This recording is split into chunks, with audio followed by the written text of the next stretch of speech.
It was a freezing night. A poor young woman sat by the fire, trying to keep warm, when suddenly she heard cries for help outside. At first, she didn't want to open the door, but when she saw a man, covered in snow, and a sick-looking child clinging to his side, her heart just couldn't turn them away. She brought them inside, gave them food and shelter from the deadly storm. But what she didn't know, that man wasn't just a random stranger. He was about to change her life forever. The remote cabin shuddered under the relentless assault of the winter storm. Snow whipped around the sturdy, threatening to bury the small structure in its icy embrace. Inside Maya, a woman with warm, chestnut-brown skin and a spirit as resilient as the ancient pines outside, clutched a worn fire poker. The power had been out for hours, plunging the cabin into a deepening chill that only the roaring fireplace could temporarily ward off. Her cell phone was useless, a dead weight in her hand, no signal reaching this isolated haven. It was just her and the howling wilderness. Suddenly, a hesitant knock echoed through the silence, making Maya's heart leap into her throat. Fear, sharp and primal, tightened its grip. "Back away from the door," she shouted, her voice trembling, despite her effort to sound firm. A man's voice, muffled by the wind and snow, responded, "Please, I'm not here to hurt anyone. I just need shelter for my daughter." Through the frosted glass of the small window, Maya could barely make out the silhouette of a broad-shouldered man, hunched over a smaller figure, a child. Her fingers instinctively tightened on the doorknob. Her past had taught her a bitter lesson about trusting strangers, about the ease with which kindness could be exploited. "I don't let strangers into my home," she snapped, "especially not men." There was a pause, a moment of crushing silence, broken only by the storm's fury. Then, the man's voice returned, lower, laced with a raw desperation that pierced through Maya's hardened resolve. "I understand. I would not ask if I had a choice. She is sick. She is freezing. We just need one night out of the storm." Maya hesitated, the image of the shivering child burning into her mind. The cold was already seeping through the cabin's ancient wooden panels. With a protesting groan from the old hinges, she slowly opened the door. Snow instantly swirled inside, chilling her ankles. The man, tall and soaked, stepped forward, allowing her a clearer view of his face, etched with worry, hair plastered to his forehead. In his arms, a small girl was curled, her face buried in his coat, her tiny body trembling violently. The child coughed, a sharp, painful sound that was the final catalyst. This was a child in need. All her caution, her past hurts, faded in the face of such vulnerability. "Get inside, quickly," Maya muttered, stepping aside. "Thank you," the man said, his voice ragged with relief as he carried the girl inside. Maya shut the door, bolting it securely. "Sit by the fireplace. Don't touch anything else," she instructed, still clutching the fire poker. The man, James Wilson, obeyed without question, gently settling his daughter, Layla, onto the old couch. He unzipped his own jacket, wrapping it carefully around the child. Maya watched, her arms crossed, still wary. "Your name?" she demanded. "James," he replied, "and this is Layla. She's 6. She has a cough, probably the flu." Maya scoffed. "You're walking a child through a blizzard? That's beyond irresponsible." James looked down, brushing wet hair from Layla's forehead. "We had nowhere else to go." A sigh escaped Maya. Her initial anger began to yield to a weary empathy. "I have dry towels and instant soup. That's it," she stated, heading towards the kitchen. He murmured his thanks as she returned. James began to gently dry Layla with a towel, his movements practiced, filled with a quiet, paternal care that struck Maya deeply. "Why are you out here anyway? There's no one for miles. The storm's been on the news for days," she asked, the question escaping her lips almost involuntarily. James looked up, his eyes a dark shade of tired. "I was trying to get Layla to her grandmother's house 2 towns over. The roads closed behind us. We got stuck. Then the car died." Maya studied him in the firelight. He looked ordinary, not dangerous, but there was something guarded in his gaze, something unsaid. Yet Layla coughed again, weakly. Maya's resolve solidified. "Chicken noodle it is," she muttered, returning from the kitchen with 2 steaming mugs. She handed Layla's mug directly to her, sitting on the far edge of the room. The silence that followed was heavy, but not hostile. Just the crackle of the fire, the occasional clink of a spoon, and the relentless howl of the wind outside. Layla soon drifted into sleep, her head resting on James's lap. Maya stared into the flames, forcing herself to stay alert. "You don't have to be afraid," James said quietly. "I'm not afraid," she replied, though her voice still trembled slightly. "You're letting 2 strangers into your home. I'd say you're brave. Or maybe foolish," she smirked slightly. "I'd say the same to you," James chuckled, the first genuine warmth in his voice since he arrived. For the first time, the room felt less cold. "One night," she said firmly. "By morning, the storm should ease. Then you leave." James nodded. "One night, that's all we need." Maya looked at Layla's sleeping face, then back at James, holding her so gently. A flicker of warmth stirred within her, making her wonder if opening the door had been a mistake, or perhaps the first right thing she had done in ages. The power had gone out completely. Maya lit 2 old candles, their flames trembling as she placed them on the table between her and James. Layla had only managed a few sips of soup before falling back to sleep. "She loves chicken noodle," James said after a long pause, nodding towards his daughter. He chuckled softly. "Sorry, Habit. Her mother. She passed a few years ago. But every time I made chicken noodle soup for Layla, I always said it was because she would have too." Maya glanced at the girl, her features softening.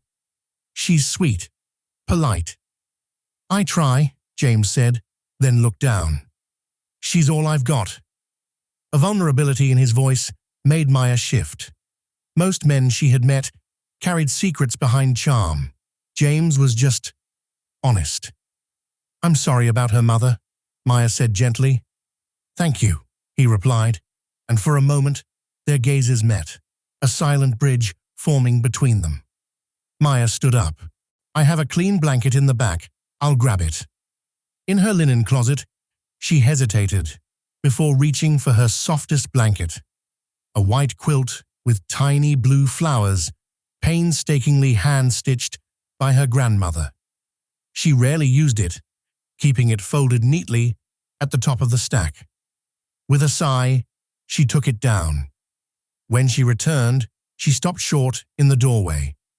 James was seated on the floor beside Layla, who was moaning softly in her sleep. Unaware of Maya's presence, he dipped one of her clean white hand towels into a bowl of water, carefully wringing it out, then pressed the cool cloth gently to Layla's forehead, whispering words Maya couldn't make out. He rinsed the cloth, wiped Layla's cheeks, then folded it precisely and returned it to its spot in the kitchen, just as she kept her towels. He never saw her watching. Maya looked down at the quilt in her arms, then slowly stepped back into the room. "Here," she said gently, handing it over. James turned, slightly startled. "This is beautiful." "It's warm," she replied, "and clean." Their hands brushed as he took it. Maya sat back down by the fire, but this time a little closer. For the first time in a long time, the room felt full, not just of people, but of peace.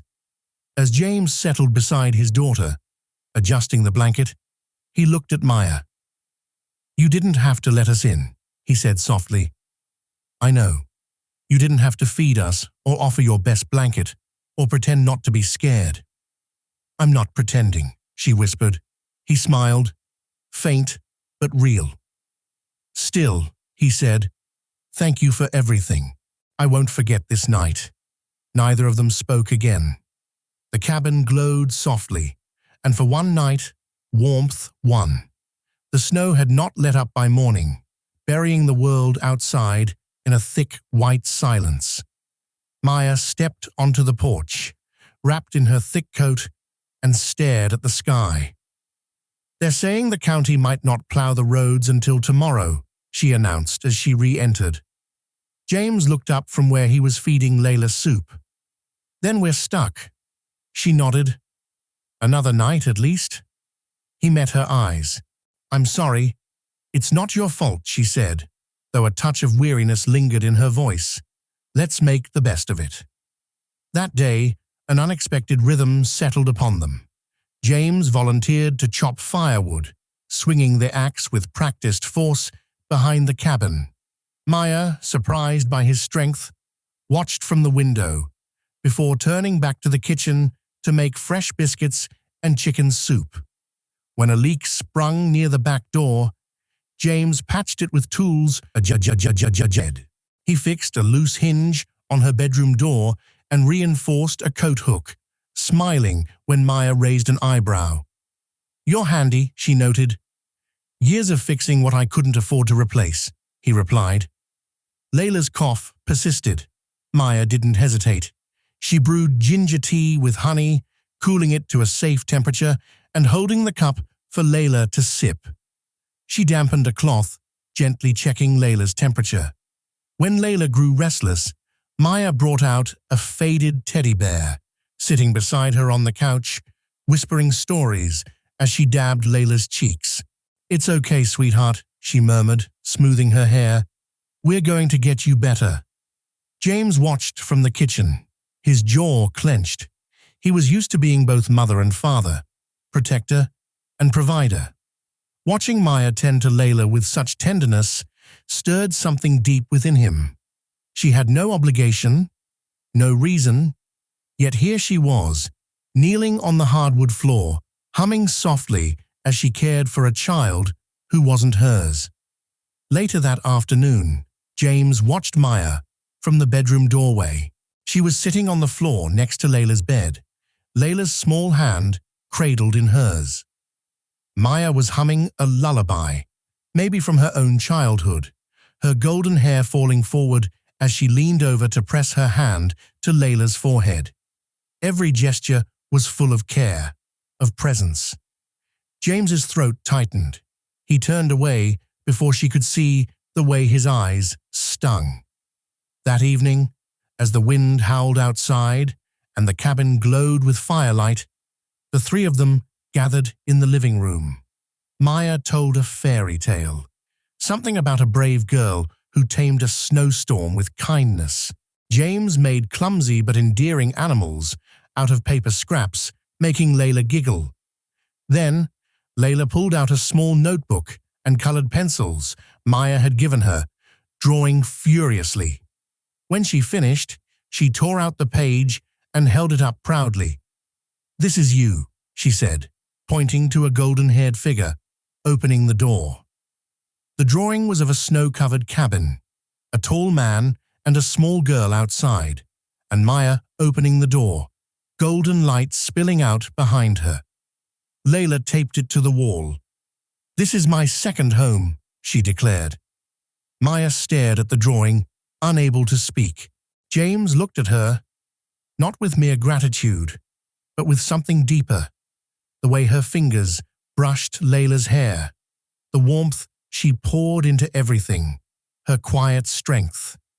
He smiled, and for the first time, in a long, long time, he felt the fragile, frightening beginnings of something he hadn't allowed himself to feel in years: hope. The storm had passed. The sun rose weakly behind clouds, casting a silver-gray sheen over the snow-drenched trees. Maya stood at the doorway of the cabin, dressed for work. The air was sharp with cold, but the roads might finally be plowed. Inside, James and Layla were still asleep on the couch. Maya hesitated. She wanted to say something, anything. Ask if they would still be here when she got back, offer them another night. But the words felt heavy in her throat. This was her first shift in days. She couldn't afford to miss it. So she left, the fire stoked, extra wood by the hearth, and a small note on the kitchen counter. Back by 4, make yourselves at home. By the time she reached the town's diner, where she worked part-time, her thoughts were consumed by them. Every time the bell above the front door jingled, she looked up, but it was never James, never Layla. When her shift ended, she practically ran to catch the shuttle back towards the mountain. The sky was turning orange by the time she made it to her cabin. The porch was quiet. No footprints in the fresh layer of snow. No giggles from inside. Her heart sank. She pushed the door open. The fire had burned low, but was still alive. The blankets were folded neatly. The dishes in the sink were washed and drying. The room was clean, almost untouched. They were gone. A sharp ache bloomed in her chest. On the dining table lay a piece of folded paper, weighed down by something small and sleek. She approached slowly. The paper was cream-colored, faintly lined. There was no name on it, but she knew it was meant for her. She unfolded it. Thank you for the warmth, for the kindness, for reminding me that people like you still exist in the world. I'll never forget it. There was no signature, just a line below, scrolled in softer, almost hesitant handwriting. You helped more than you know. Beside the note sat a black card.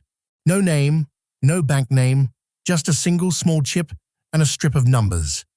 She picked it up, her heart thudding.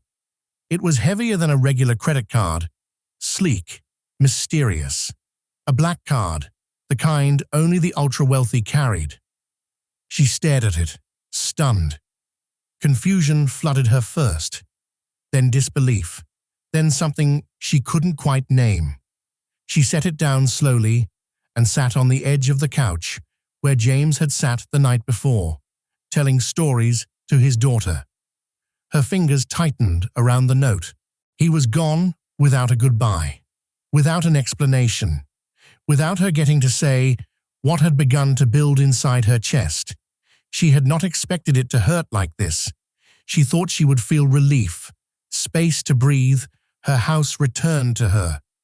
But instead, she felt a hollow throb, like someone had opened a door in her heart and slipped away before she knew they had entered. Her eyes burned.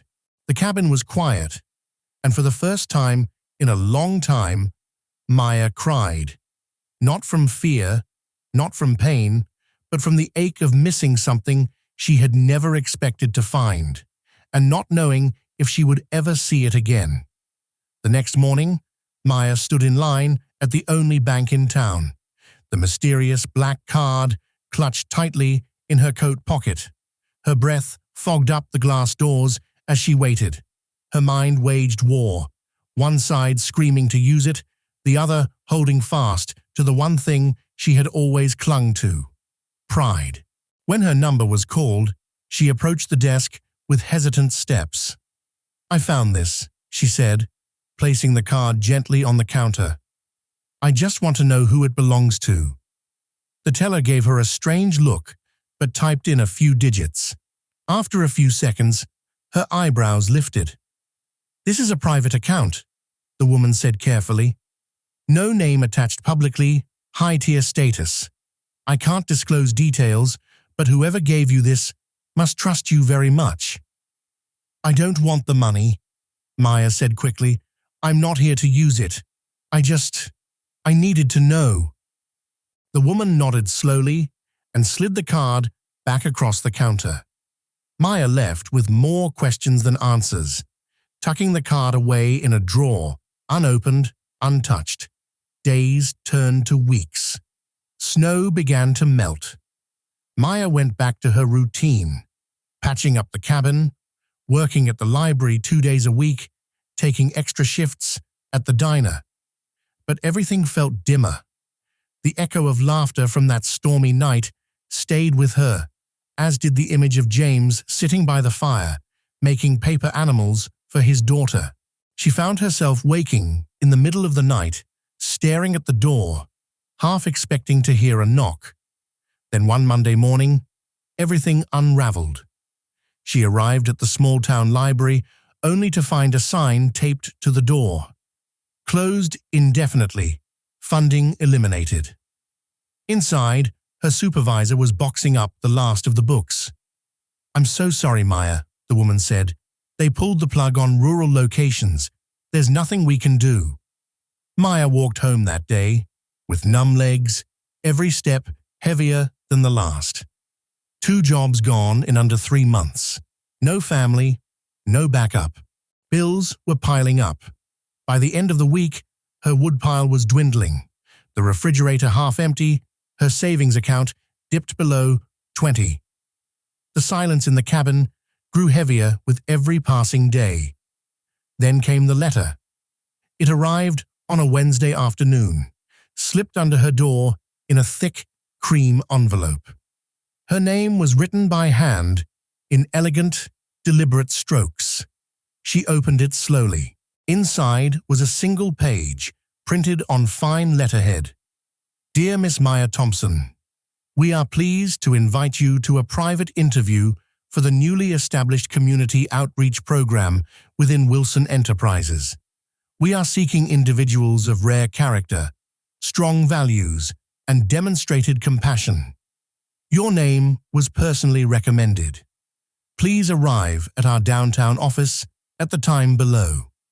Travel arrangements have been made on your behalf.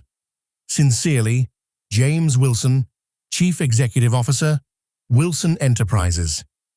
Her hands trembled. She read it again and again. James. She sat down hard on the edge of the couch, the same spot where he had once sat beside Layla. She pressed the letter to her chest, breathing deeply. He remembered, and he had found her.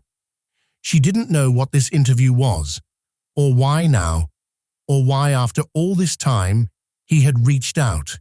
But one thing was certain. Her story with James was not over yet. Maya stood in the lobby of the gleaming glass building, the polished marble floors reflecting her boots, still speckled with mud from the mountain road. The ceiling stretched high above her, trimmed with golden light, and the people around her moved with quiet purpose in sleek suits and crisp heels. She felt like a stranger in a foreign land, clutching the invitation letter in one hand. She approached the receptionist. I have an appointment with Wilson Enterprises. My name is Maya Thompson." The woman smiled warmly. "Yes, we've been expecting you. Please take the elevator to the 32nd floor. Mr. Wilson will meet you there personally." Maya blinked. "Mr. Wilson?" "Yes," the receptionist said. "He's the CEO." She stepped into the elevator, her heart pounding. The number above the doors ticked upward. Each floor brought back a memory. Layla giggling beside the fire. James handing her soup, his voice thanking her in the quiet of a snow-covered night. When the doors slid open, the space before her was quiet, elegant. A woman in a navy dress gestured politely and led her to a large, glass-walled office. And there he was. James stood near the window, tall and composed in a charcoal suit. His back was to her, but as she stepped in, he turned. Their eyes met. Time, for a moment, paused. He smiled, warm, steady, familiar. "Maya," he said softly. She took a breath. "James." He stepped forward, hands relaxed at his sides. He looked the same, but different. Stronger somehow, more in control, but with the same quiet kindness in his eyes. "I was wondering if you'd come," he said. "You invited me," she replied, her voice soft. "I hoped you'd say yes," he said gently, then gestured to the small sitting area. "Please sit." She lowered herself into the armchair. He walked to a nearby shelf, pulled out a flat folder, and handed it to her. Inside was a single piece of paper, a child's drawing, the cabin in the snow, a tall man, a small girl, and a blonde woman opening the door. Her eyes widened. "You kept it," she whispered. "I took it," James admitted. "That morning, I knew Layla would want me to. She called you our angel that night. I wanted to keep a piece of what that night meant." She looked up at him. James sat across from her now, leaning forward. "I didn't tell you who I was. I didn't plan to show up that night, but I've spent the month since trying to figure out how to repay something that can't be repaid." Maya shook her head slowly. "I didn't do anything extraordinary. You gave us shelter, dignity. You gave Layla warmth and safety when we had neither.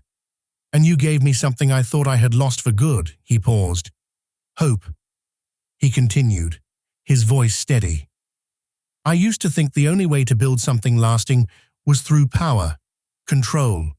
But you reminded me what real strength looks like. Quiet, brave, kind. I created a program, community outreach, education, rural aid, all of it rooted in that one night." He stood and walked to his desk, retrieving another folder. "And I want you to lead it." Maya blinked.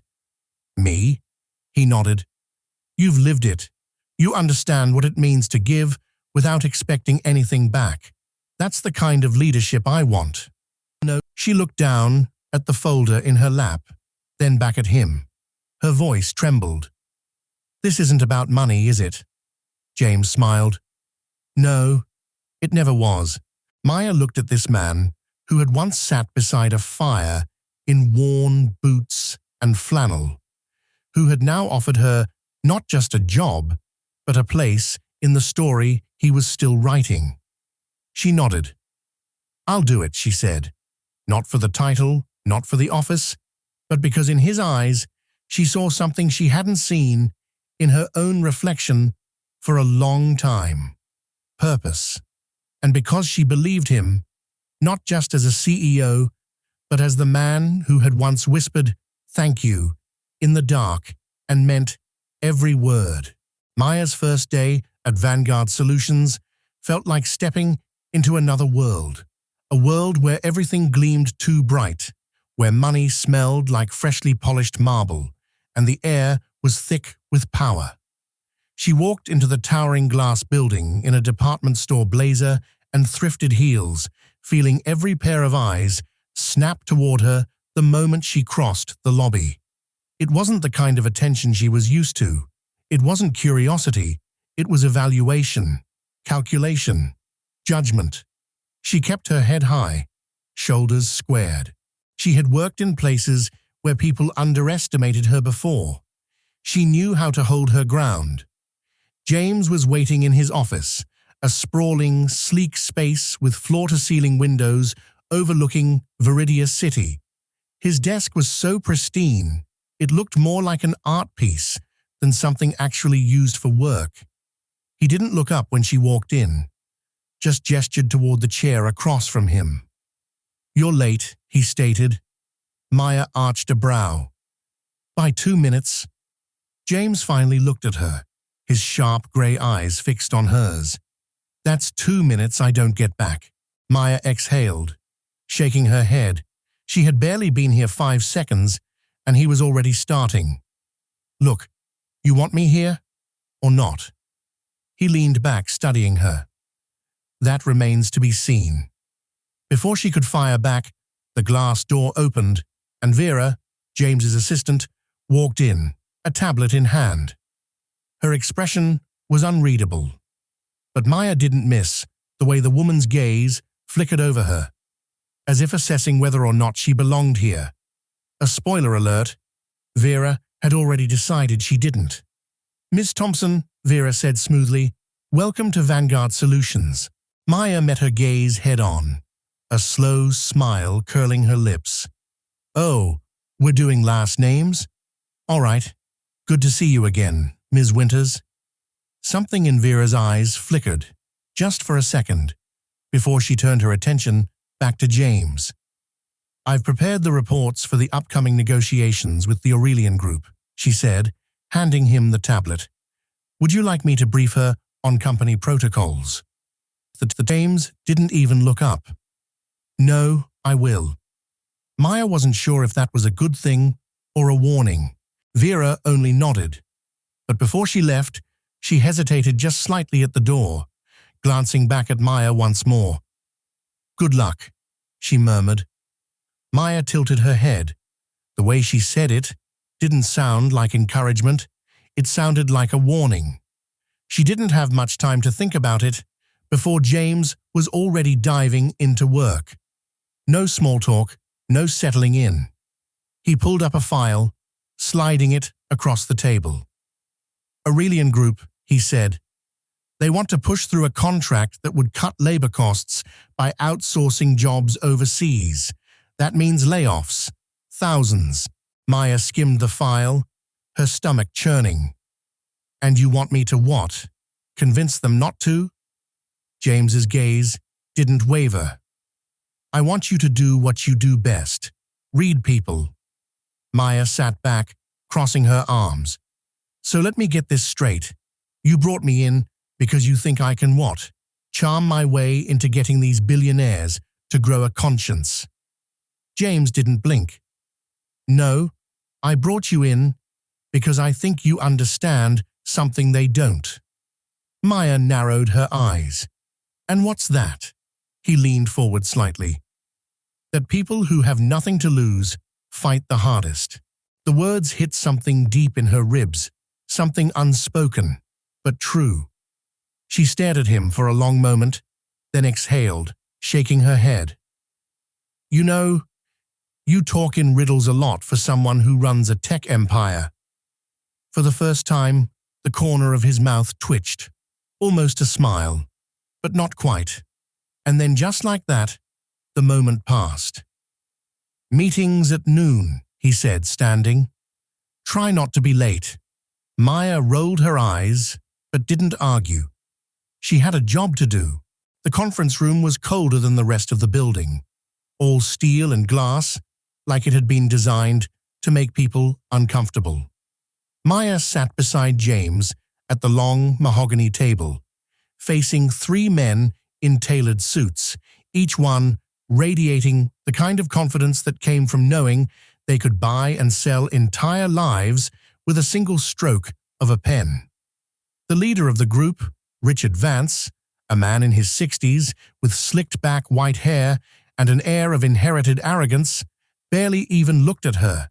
Maya had dealt with men like him before, the ones who only saw value in people who looked like them. She didn't let it show. James opened the conversation, cutting straight to the point. "You want to move production to Taiwan. You say it'll save costs, increase efficiency." He paused. "I say it'll destroy a workforce that's built this company's infrastructure for over a decade." Vance gave a slow, thin-lipped smile, the kind that didn't reach his eyes. "You misunderstand, James. It's not personal, it's just business." Maya's fingers curled beneath the table. Not personal.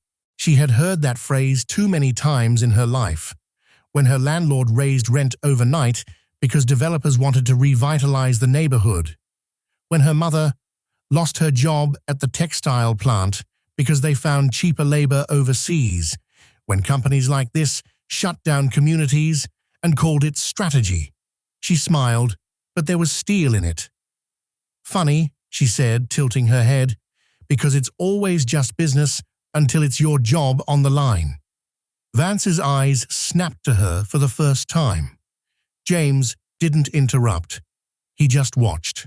Vance exhaled sharply through his nose, like he had better things to do than entertain the help. And you are… Maya didn't blink. Maya Thompson, Vanguard Solutions. He gave her a once-over, and she saw the exact moment he dismissed her.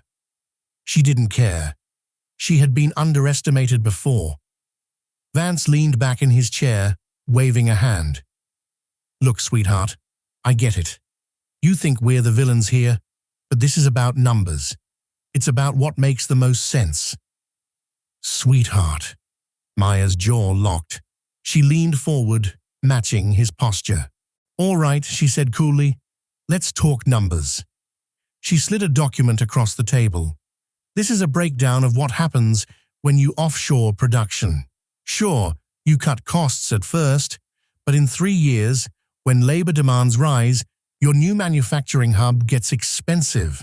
You'll spend millions restructuring, rehiring, and dealing with PR disasters when the headlines read, "American workers betrayed for profit." She tapped the paper. That's not a guess. That's market analysis. Vance glanced at the file, but didn't touch it. Maya held his gaze, didn't blink, didn't flinch. You can make the smart choice now, she said, voice calm, deadly, or you can explain to your investors why your short-term gains just cost them their long-term returns. Silence stretched. Then finally, Vance exhaled, picked up the paper, and scanned it. James didn't smile, but Maya could feel the shift in the room. She had just changed the game.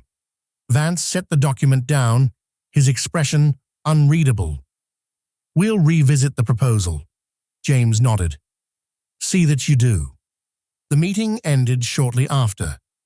As Vance and his associates left, Maya felt the weight of James's gaze on her. She turned to him. Well? James studied her for a long moment, then said, I knew I hired you for a reason. Maya smirked. Damn right, you did. And for the first time since she walked into Vanguard Solutions, she felt like she belonged. 2 months in, Maya had found her rhythm at Vanguard Solutions, or at least she thought she had. She had learned how to navigate the halls of power, how to stand her ground in a world that barely acknowledged her existence. She had faced down Richard Vance and walked out victorious. She had proved to James and to herself that she wasn't just here as a symbolic gesture, a corporate pet project. She was here because she belonged. But victories at the top were short-lived. Because now the company was in trouble. Maya was in trouble. And someone had just set her up to take the fall. She had just come back from a client meeting when Vera caught her in the hallway. We have a problem, Vera said, her tone sharp, urgent. Maya frowned. Define problem. Vera didn't answer. She just handed Maya a printed email. Maya's stomach sank the second she saw the contents. It was a company report, classified financial data. It had been leaked to the press, and the email forwarding it had Maya's name on it. The words blurred. The air in the room shifted, turned dense, heavy. She forced herself to breathe. This isn't mine. I know, Vera said, but someone wants it to be. Maya's pulse thrummed in her ears. She had been in enough situations like this to know how fast they spiraled. A black woman in a powerful white space didn't get the benefit of the doubt. She didn't get to be innocent until proven guilty. She was guilty the second they said she was. She gripped the paper, scanning it again. Who else has seen this? James, Vera said, and the board. Maya's breath hitched. The board. She had barely clawed her way into this company, and now they were about to rip her out. James's office was colder than usual, or maybe it was just the way he was looking at her. His hands were clasped on his desk, his expression unreadable, but his eyes, those sharp grey eyes, were studying her, weighing her. Maya felt something clench in her chest. Tell me I wasn't wrong, he said, low, controlled. Maya slammed the email onto his desk. This isn't me. James didn't look at the paper. He didn't need to. I want to believe that, he said, voice steady. But this is a serious leak, Maya. Millions in exposure, stock drops, investigations. You understand how bad this is? Maya leaned forward, hands planted on his desk. I understand perfectly. I also understand that whoever did exactly what they're doing. I was the easy target, right? The outsider, the black woman with too much confidence. Who's going to believe me over some executive who's been here for 10 years? James didn't flinch, but he didn't disagree either. The silence stretched too long.